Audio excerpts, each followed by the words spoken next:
அன்பார்ந்த பொதுமக்களே, இன்றைக்கி ஒரு முக்கியமான விஷயத்தை பற்றி பேச போகிறோம். என்ன அப்படின்னா, இன்றைக்கி மக்கள் அன்றாடம் சாப்பிடக்கூடிய உணவு அப்படின்னு பார்த்தீங்கன்னா பரோட்டா. இன்றைக்கி ஒரு வீட்டுக்கு விருந்தாளி வந்தால் கூட நம்ம வீட்டில் என்ன தான் செஞ்சு வச்சாலும் கடையிலேருந்து ஒரு 10 பரோட்டா வாங்கி வச்சா தான் பார்க்குறதுக்கு அழகாக இருக்கும். அந்தளவுக்கு பரோட்டாவின் மீது நமக்கு ஒரு ஈர்ப்பு இல்லையா? அப்போ நம்முடைய தேவைகளுக்கு என்ன செய்வோம்? ஒரு பரோட்டா கொடுங்க, 2 பரோட்டா கொடுங்க, 5 பரோட்டா கொடுங்க என்றெல்லாம் கடையில் அன்றாடம் வாங்கி சாப்பிட்றோம். பரோட்டாக்கள்லையும் பல்வேறு விதமான வெரைட்டிஸ் இருப்பதையும் பார்க்குறோம்.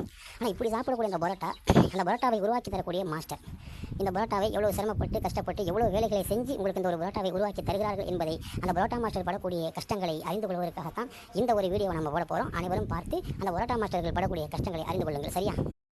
இப்போ முதல்ல நம்ம பரோட்டா மாவு பண்ணுறதுக்கு முதல்ல 10 கிலோ மாவுக்கு ஒரு 4 கப்பு தண்ணியை முதல் தடவையாக நம்ம ஊற்றணும். 4 கப்பு தண்ணி. அடுத்தபடியாக தேவையான அளவு சால்ட் உப்பு சேர்க்கணும். அடுத்தபடியாக ஜீனியை கொஞ்சம் சேர்க்கணும். அடுத்து பார்த்திங்கன்னா மில்க் மேடு சேர்ப்போம். மில்க் மேடை பொறுத்த வரைக்கும் பெரும்பாலான கடையில் சேர்க்க மாட்டாங்க, ஒரு சில கடையில் சேர்ப்பாங்க. எங்கள் கடையில் நாங்கள் சேர்ப்போம். எங்கன்னு கேட்டால் நாங்கள் வந்து மாமிலக்குள்ளே இருக்கக்கூடிய பைத்துல் மந்தியில் வந்து மில்க் மேடு சேர்த்து பரோட்டாவை நல்ல டேஸ்ட்டாக கொடுக்குறோம். அதில் மில்க் மேடு என்ன செய்கிறோம்? அந்த பரோட்டாவில் வந்து 10 கிலோ மாவுக்கு மில்க் மேடு நாங்கள் சேர்த்துக்கொள்வோம். அடுத்தபடியாக டால்டாவை அதில் கொஞ்சம் சேர்க்கணும். அடுத்து போட்ட ஐட்டத்தை எல்லாம் நல்லா கலக்கணும். சரியா? நல்லா கலக்கி விட வேண்டும். அடுத்து 10 கிலோ மைதாவை எடுத்து கொட்டணும்.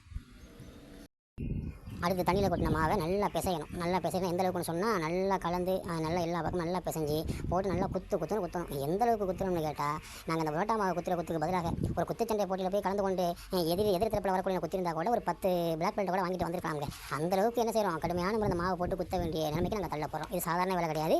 இப்படிலாம் குத்தினா தான் பரோட்டா உங்களுக்கு பஞ்சு போல் டேஸ்ட்டாக. அடுத்து நீங்கள் பார்த்தீங்கன்னா அந்த ரெடியாக இருக்கிற மாவை சின்ன கட் பண்ணி என்ன செய்வோம்? கட் பண்ணி பேடா எடுப்போம். இந்த பேடா எடுப்பது சாதாரண விஷயம் இல்லைங்க. அப்படி நாடி நரம்பெல்லாம் பிடிச்சி எடுக்கும். ஒவ்வொரு பேடாவையும் எடுக்கும்போது நரம்பெல்லாம் பிடிச்சி எடுத்துருங்க. அந்தளவுக்கு சிரமப்பட்டு தான் அந்த பேடா எடுக்க வேண்டிய ஒரு சூழல். சரியா? இதை நீங்கள் தெரிந்து கொள்ளணும். அடுத்து நீங்கள் பார்த்தீங்கன்னா இந்த ரெடியாக இருக்கிற பேடா இருக்கா இல்லையா, அது ஒன்றோடு ஒன்று ஒட்டாமல் இருப்பதற்காக வேண்டி ஆயிலும் டால்டாவும் கலந்து எல்லா பேடாவோடையும் தடவை என்ன செய்யணும்? அந்த ட்ரேயில் வந்து அடுக்கி வைக்கணும்.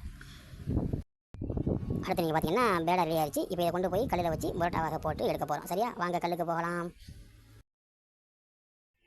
அடுத்து நீங்கள் பார்த்தீங்கன்னா இப்படி ஒவ்வொரு பேடாவையும் எடுத்து அதை என்ன செய்யணும்? இப்படி தட்டி போடணும். சரியா? இப்படி தட்டி போட்டால் தான் வீசுவதற்கு கொஞ்சம் இலகுவாக இருக்கும். அடுத்து பார்த்தீங்கன்னா அந்த தட்டி போட்ட பேடாவை எடுத்து ஒன்றா வீசணும். ஆமாம், ஒவ்வொரு பேடாவையும் எடுத்து வீசி தட்டி ரெடி பண்ணி வைக்கணும். சரியா? அப்படி வச்சா தான் அடுத்து நம்ம பரோட்டாவை தட்டி போட முடியும். இப்போ அந்த தட்டி இருக்கிற பேடா ஒவ்வொன்றா எடுத்து வீசணும். வீசுவது என்பது கூட அது ஒரு தனி கலை. ஒவ்வொரு ஆளும் ஒவ்வொரு விதமான வீசுவாங்க, ஒவ்வொரு ஸ்டைலாக வீசுவாங்க. அதான் பரோட்டா மாஸ்டர் தனி கலை. இப்படி வீசி போட்டால் தான் பரோட்டா நல்லா வரும். சரியா?